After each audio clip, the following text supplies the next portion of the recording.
Anong sagot dyan? Pag-usapan natin yan sa video na ito. Sabi sa tanong, in a school of 200 people. Pag sinabing people, ibig sabihin lahat-lahat sila na nandun.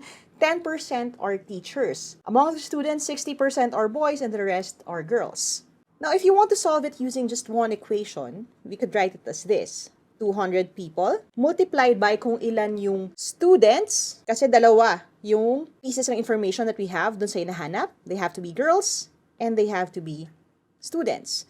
At dahil 10% ang teachers and the rest are students, yung students would be 90%. So, 200 times 90% para makuha ko kung ilan yung total students. And then, from that, yung total students, imumultiply ko ngayon siya. Hindi sa 60, kasi 60% are boys. Ang hinahanap natin are girls, which means this would be 40%. So, imumultiply ko pa siya sa 40%.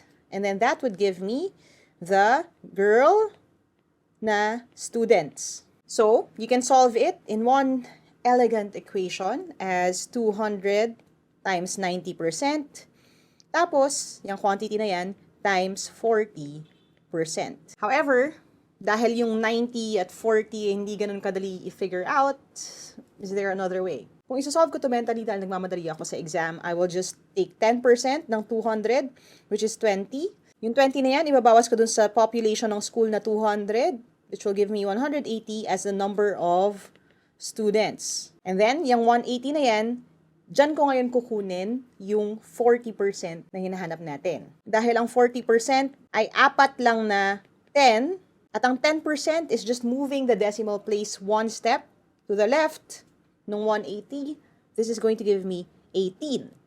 Yung 80 na yan ngayon, ibumultiply ko lang sa 4.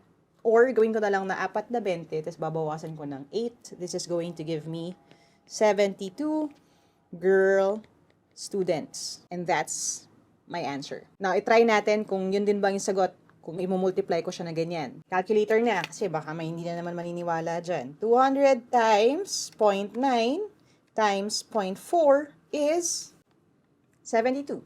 Guesstimation when it comes to percentages is just one of the things that I teach sa aking mga full-length videos. So if you want to see those, nasa red app sila. Or you can join the online review program. I'll see you next time.